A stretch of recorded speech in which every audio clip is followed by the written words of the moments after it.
টাকা দিয়ে তো আর ভগবান কিনা যায় না মা। তুমি বলবে টাকা দিয়ে তুমি একটা বিগ্রহ কিনতে পারবে, গোপালের চিত্র কিনতে পারবে, রাধারানীর চিত্র কিনতে পারবে, টাকা দিয়ে তুমি ভগবান কিনতে পারবে না। টাকা দিয়ে তুমি সাক্ষাৎ রাধারানীকে কিনতে পারবে না, টাকা দিয়ে তুমি সাক্ষাৎ গোপালকে কিনতে পারবে না। গোপালকে তুমি কিনতে পারবে একমাত্র ভালোবাসার মাধ্যমে।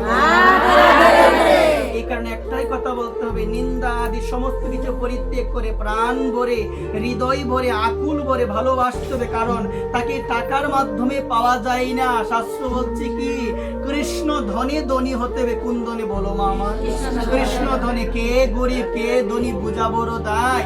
আমার মতো পাপী আমি বিচার করি, তার টাকা সেই হলো ধনী, তার টাকা নাই সে হলো গরিব। যে গরিব, কে গরিব গো মা? যে কৃষ্ণ ধন লাভ করতে পারে নাই, যে কৃষ্ণকে চিনতে পারে নাই, যে রাধারানীকে চিনতে পারে নাই, তার মতো গরিব এই ত্রিজগতে আর কেউ নাই। আর যার কোনো কিছু নাই মা, যার কোনো কিছু নাই, ঘর বাড়ি কিচ্ছু নাই, কিন্তু গোবিন্দ চরণ রাধারানীর শ্রী চরণকে আঁকড়ে ধরে রাখতে পেরেছে, যেভাবে রাধারানী তোমার চরণ বিনে জগতে আমার আর কেউ নাই, সেই হলো প্রকৃতপক্ষে ধনী ব্যক্তি। কৃষ্ণ ধনে ধনী হওয়া যায়।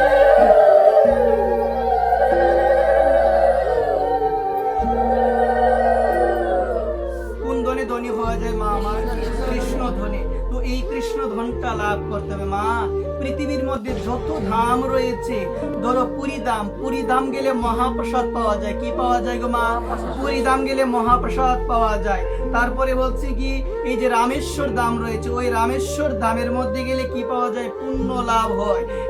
নবদ্বীপ ধামের মধ্যে গেলে কি হয়? কৃপা লাভ হয়।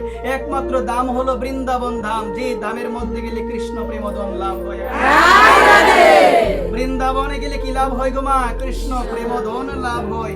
কথাটি একটু বিচার করতে হবে। আমার ভগবান তো ভক্তকে অনেক ভালোবাসে মা। আমি তো চিন্তা করি আমি ভালোবাসি তাকে, কিন্তু শাস্ত্র বলছেন ভক্ত যেমন আমায় ভালোবাসে, আমিও ঠিক সেই রকম আমার ভক্তকে ভালোবাসি। ভক্ত যেমন আমায় ছাড়া কিচ্ছু বুঝে না, আমিও সর্বদা আমার ভক্ত ছাড়া কিচ্ছু বুঝি। সর্বদা ভক্তির অপেক্ষায় থাকে, সর্বদা অপেক্ষায় থাকে।